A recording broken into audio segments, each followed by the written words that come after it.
Buen día, estudiantes.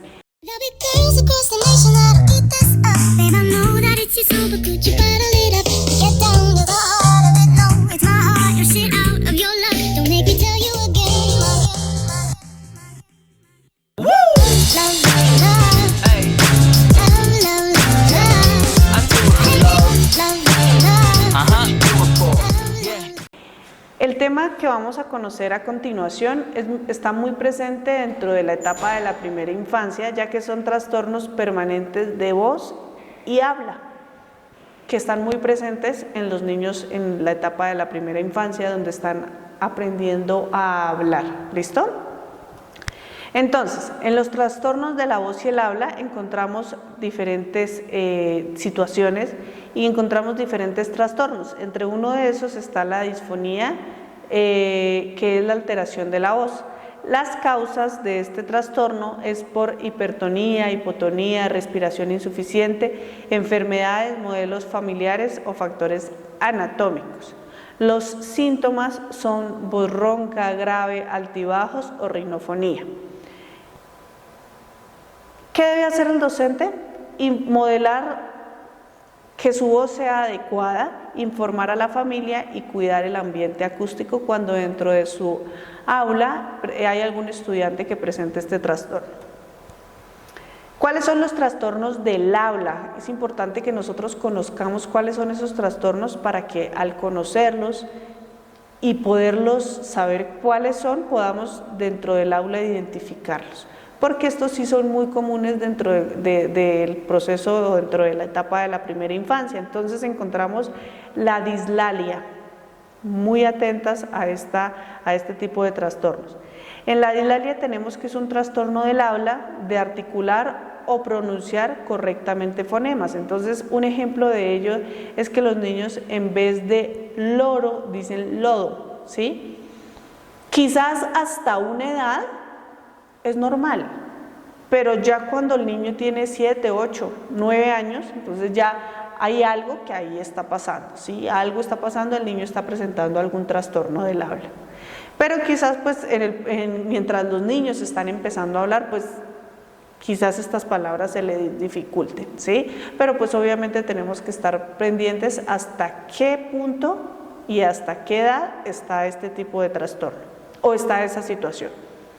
Encontramos la disartria, que es la dificultad para articular sonidos y palabras. En este caso el niño, en vez de decir niño, dice iño, ¿sí? Esto ya no es muy común en un niño de 4 años, de 3 años, ya algo está pasando ahí. Ya debemos dar aviso a los padres y comentarles, bueno, aquí está pasando algo, el niño está hablando así, en fin. La disglosia, que es el trastorno de la pronunciación causado por lesiones físicas o malformaciones. Entonces de pronto niños que tengan algún problema en el paladar, bueno, en fin, ¿sí? Presentan este tipo de situaciones. De pronto ahí el padre de familia ya conozca y les dé a entender a ustedes, bueno, mi hijo padece de tal situación, y ya lo que nosotros hacemos es hacer diferentes adaptaciones, tenemos diferentes materiales para trabajar con ellos. Dependerá pues en este caso del tipo de dificultad articulatoria del niño. Y por otro lado encontramos la disfemia. La disfemia está caracterizada por un trastorno que presenta tropiezos, espasmos y repeticiones en el habla. Entonces, es lo que nosotros conocemos coloquialmente como el tartamudeo, ¿sí? Esa es la disfemia. Lo que les venía hablando, los trastornos permanentes de voz y habla, la disfemia, la disfasia, la disartria y la dislalia. La dislalia es muy conocida en los niños en la etapa de la primera infancia. La dislalia, es el trastorno en la articulación de fonemas, ¿sí? También se clasifica en evolutiva, audiógena o auditiva, orgánica o funcional. ¿Qué ejemplos tenemos? Por ejemplo, los niños no dicen Coca-Cola sino Tota-Tola, ¿sí? Entonces, bueno, ¿por qué el niño ya a tal edad todavía sigue hablando de esta forma? ¿Cuáles son los órganos que están implicados en las disglosias y en las dislalias? Entonces, pues obviamente es en la parte bucal y está los órganos implicados son los labios, el paladar duro, paladar blando, la úvula, la encía, los dientes, las amígdalas y la lengua. ¿Cuáles son las atenciones o cuáles son las diferentes acciones que se deben tomar en este tipo de situaciones? Está lo que nosotros conocemos como las terapias de lenguaje, que son muy adecuadas y que son muy asertivas en el proceso en el proceso de lenguaje de los niños, ¿sí? En el proceso de comunicación de ellos. Entonces, ¿qué son las terapias de lenguaje? Las praxias linguales son la gimnasia para la lengua, siendo esta una parte muy importante del aparato fonoarticulador. Necesita ejercitarse mediante movimientos específicos que, si bien algunos niños realizan naturalmente, otros necesitan ayuda para lograrlos. Quiero que les quede una frase muy grabada en sus mentes y en sus corazones. La educación es un acto de amor, por tanto, un acto de valor. Entonces, esta frase está muy enfocada en lo que hemos venido hablando, las diferentes discapacidades, los diferentes trastornos, las diferentes necesidades educativas. Importante para que la tengamos en cuenta. Vamos a ver qué ejercicios podemos practicar con los niños que presenten situaciones o problemas de lenguaje. Entonces, encontramos el soplar o el hacer bombas o pompas de jabón que llaman, de esta forma, como lo estamos viendo reflejado ahí, el soplar, el cantar. Todas estas acciones nos ayudan a mejorar la pronunciación y a mejorar los trastornos de voz y habla en los niños.